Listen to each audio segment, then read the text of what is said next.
Petrol की कीमत में 137 रुपए और डीजल की कीमत में 184 रुपए के इजाफे के फौरन बाद शहबाज शरीफ साहब को ख्याल आया ये तो अवाम पर जुल्म है।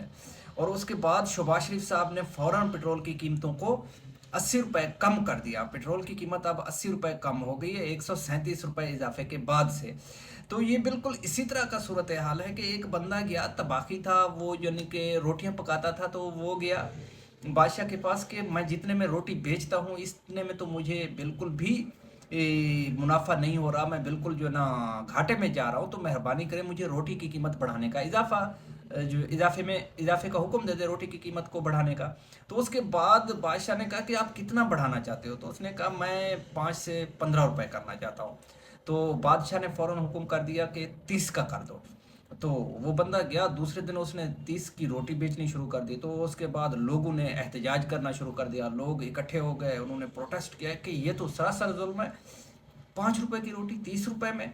तो उसके बाद ये पूरा मामला बादशाह के पास गया। जो बादशाह ने जब मामला सुना तो उसने उस रोटी पकाने वाले से पूछा कि तुमने अचानक से रोटी की कीमतों में इतना इजाफा कर दिया 30 रुपए। तो उसने कहा बादशाह सलामत, मुझे तो जो ना घाटे में पड़ रहा था ये, मैं जितने में 5 रुपए की रोटी, तो मैं अपने जो ना जो एक्सपेंस हैं उनको भी कवर नहीं कर पा रहा था, ये तो मुझे बहुत ज़्यादा घाटा आ रहा था इसमें। तो बादशाह ने कहा ठीक है, अब आप इसे 15 रुपए की बेचोगे। तो यहाँ पर लोग भी खुश हो गए, बादशाह ने भी लोगों को जो है ना तवक्कुआत पर पूरा उतरा, और यहाँ पर जो रोटी पकाने वाला था या रोटी बेचने वाला था उसके जो ना जो टारगेट था वो भी अचीव हो गया। उसने जितना इजाफा करना था वो भी खुशी खुशी से इजाफा कर दिया।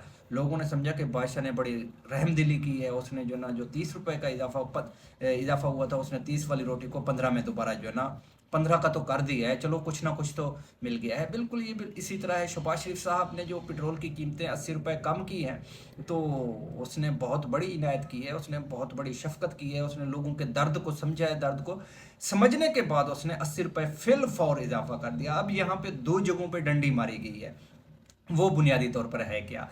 दो जगह वो ये है कि पेट्रोल की कीमतों में इतना इजाफा नहीं करना चाहिए था, जितना इजाफा करना चाहते थे वो 137 रुपये बढ़ाकर उससे 80 रुपये कम कर दिया। फिर भी उन्होंने पेट्रोल की कीमतों में कुछ ना कुछ तो इजाफा किया। बुनियादी तौर पर वो डीजल की कीमत बढ़ाना चाहते थे, डीजल की कीमत को रिवर्ट नहीं किया गया, रिवर्स नहीं किया गया। तो जो इस बार दूसरी बार जो ना जो 55 रुपए के बाद जो दोबारा वो बढ़ाना चाहते थे वो डीजल की कीमत थी, पेट्रोल की कीमत को कम आगे लेके जाना चाहते थे। एक वजह तो ये है। दूसरी वजह ये है जिस पे पूरी पाकिस्तानी कौम परेशान है, वो ये है कि देखिए, आबनाए हरमज़ जो है वो पूरी दुनिया के लिए बंद है, लेकिन पाकिस्तान ने कभी ये दावा नहीं किया कि आबनाए हरमज़ से पाकिस्तान के पेट्रोल को नहीं गुजरने दिया जा रहा। बुनियादी तौर पर पाकिस्तान में दो ही रिसोर्सेज है ना पेट्रोल के, एक आपने हरमज़ से या जो हम जो मिडिल ईस्ट है उससे पेट्रोल खरीदते हैं, जिसपे हमारी जो ना जो लीगल डिपेंडेंसी है वो उस पे है। दूसरे जो पेट्रोल है वो है ईरान बॉर्डर से स्मगल होके आती है। तो दोनों जगहों से पेट्रोल वाफिर मिकदार में पाकिस्तान को मुहैया है। हमने अभी तक किसी न्यूज़ में भी ये नहीं सुना कि ईरान से पेट्रोल को रोक दिया गया है, बॉर्डर से अब स्मगल नहीं हो पा रहा।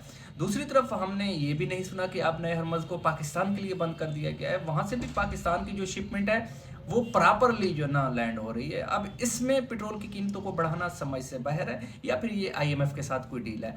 बारहा आप अपनी राय ज़रूर दीजिएगा। मुझे इस वक्त इजाज़त दें, अपने दुआओं में याद रखें। थैंक यू, अल्लाह हाफिज़।